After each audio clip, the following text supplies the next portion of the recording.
రైతు అంటే కేవలం మగవాళ్ళేనా రంజిత్ అని అడిగిన.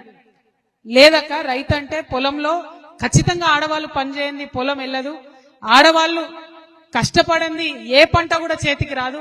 ముఖ్యంగా మా సీడ్ పత్తి అయితే మా ఆడబిడ్డలు ఒక్కొక్క చిన్న పత్తి పువ్వు ఏరుతా ఉంటే ఆ పత్తి పువ్వు కింద పడిపోతే పసి బిడ్డను పసి పాపను పట్టుకున్నట్టుగా పత్తి మొగ్గను పట్టుకొని నోటితో ఊదుకుంటూ మన ఒళ్ళో ఉండే బట్టను కట్టుకొని కాపాడుకొని ఆ పత్తిని తీసుకుపోయి అవసరమైతే పత్తిని ఇంట్లో పెట్టి కుటుంబం అంతా బయట వండుకొని కష్టాన్ని కోర్చి మరి పంటను తీసేటటువంటి కష్టపడే ఆడబిడ్డలు ఉంటారక్క మా దగ్గర అన్నాడు. అంటే నేను ఒకటే మాట చెప్పిన, నువ్వు మహిళా రైతులను పిలుస్తా అంటేనే వస్తా తమ్ముడు, నేను లేకపోతే మాత్రం రానని చెప్పిన.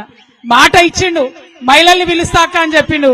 మరి ఇంత పెద్ద ఎత్తున వచ్చినటువంటి మా మహిళా రైతులకు, వారందరికీ జాగా ఇచ్చి పక్కకు కూర్చున్న మా రైతన్నలందరికీ కూడా ప్రత్యేకించి ధన్యవాదాలు తెలియజేస్తా ఉన్నా.